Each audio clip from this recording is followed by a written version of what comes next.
کسی کا مرنا جینا ہمارے امر سے ہے، اور تم کچھ بھی نہیں، ہمارا امر نافذ ہے، ہماری تقدیر چلنے والی اور نافذ ہونے والی۔ اب چونکہ اس آیت کریمہ میں موت کے وقت کا ذکر ہو رہا ہے، جس کو احتضار بولتے ہیں، موت کا حاضر ہونا اور انسان کا قریب المرگ ہونا، تو اللہ تعالیٰ نے جہاں سے سورت کا آغاز کیا اسی مسئلے پر اس کا اختتام فرما رہا ہے۔ آغاز سورت میں وَكُنْتُمْ أَزْوَاجًا ثَلَاثَةً 3 گروہوں کا ذکر تھا، سابقون سابقون کا جو کہ مقربین ہیں، اصحاب الیمین کا جن کو دائیں ہاتھ میں امالہ میں ملیں گے، اور اصحاب الشمال جن کو بائیں ہاتھ میں ملیں گے۔ انہی تینوں گروہوں کا ذکر ہے کہ موت کے وقت ان کا انجام کیا ہوتا ہے، نتیجہ کیا ہوتا ہے۔ فرمایا کہ فَأَمَّا إِنْ كَانَ مِنَ الْمُقَرَّبِينَ، بس اگر وہ مقربین میں سے ہے جس کی جان نکل رہی ہے، اگر وہ مقربین میں سے یا سابقون سابقون ہے، اولئک هم المقربون، فرمایا یہ مقرب لوگ ہیں،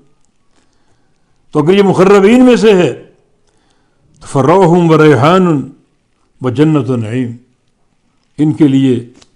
خوشبو اور پھول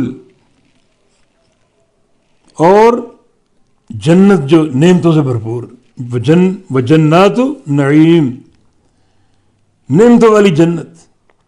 یہ سابقون سابقون کے لیے بشارت ہے۔ اور یہ بشارت موت کے وقت ملتی، ملائکہ موجود ہوتے ہیں،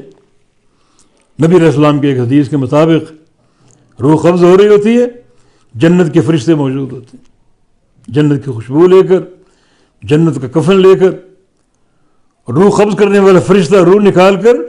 جنتی فرشتوں کے حوالے کر دیتا ہے، اور اس روح کو لپیٹ لیتے ہیں جنت کے کفن میں، اور جنت کی خوشبوؤں سے معطر ہوتا ہے، پھولوں سے سجا ہوا ہوتا ہے، اور اس کی روح جو آسمانوں کی طرف جاتی ہے اللہ تعالیٰ کے سامنے پیش آتی۔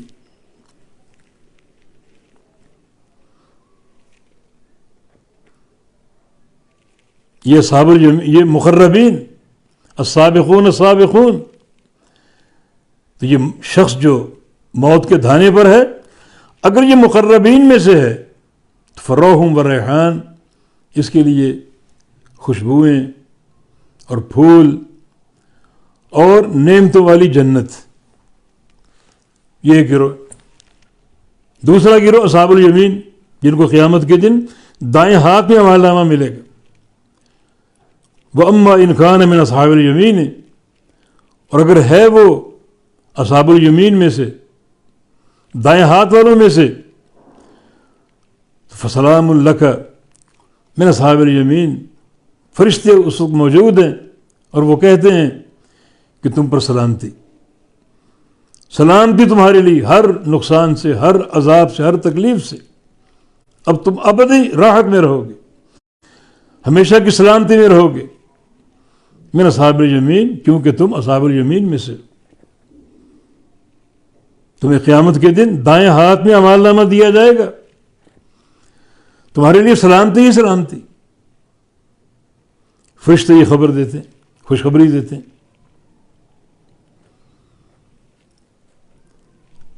وَأَمَّا إِنْ كَانَ مِنَ الْمُكَذِّبِينَ الضَّالِّينَ،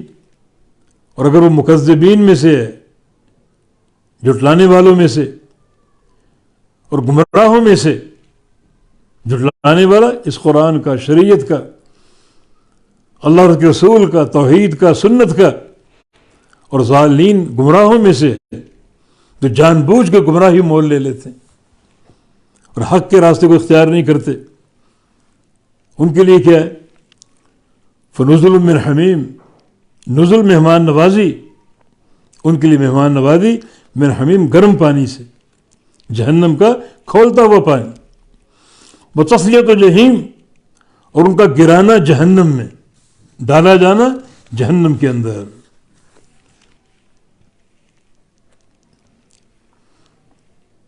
تینوں گروہوں کا انجام بتا دیا، یعنی سابقون سابقون کا بھی، اصحاب الیمین کا، اصحاب الشمال کا، ہمیشہ عذاب میں رہیں گے۔ اس سے ثابت ہو کہ فرشتے موت سے قبل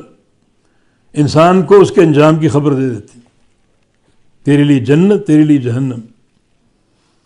تیرے لیے سلامتی، تیرے لیے عذاب۔ اسی لیے پیغمبر علیہ السلام کی حدیث ہے کہ من احب لقاء اللہ احب اللہ لقاءہ ومن کرہ لقاء اللہ کرہ اللہ لقاءہ۔ جو بندہ اللہ کی ملاقات سے محبت اور شوق رکھتا ہے، اللہ اس کی ملاقات کی محبت اور شوق رکھتا ہے، اور جو بندہ اللہ کی ملاقات کو ناپسند کرتا ہے، اللہ اس کی ملاقات کو ناپسند کرتا ہے۔ سید عائشہ صدیقہ نے پوچھا اس سے مراد موت ہے، اور موت سے سب ناپسند کرتے ہیں، موت سے محبت کس کو ہے، موت کا شوق کس کو ہے؟ تو اللہ کے نبی نے فرمایا معاملہ یہ ہے، جب ایک مومن مرتا ہے تو فرشتے اس کو جنت کی بشارت دیتے ہیں، جنت کا کفن وہ دیکھتا ہے، جنت کی خوشبوئیں دیکھتا ہے۔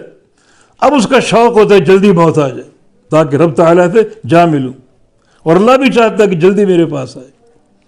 اور اگر جہنمی ہے، فرشتے اس کو جہنم کی بشارت دیتے ہیں، جہنم کا عذاب دیکھ رہے،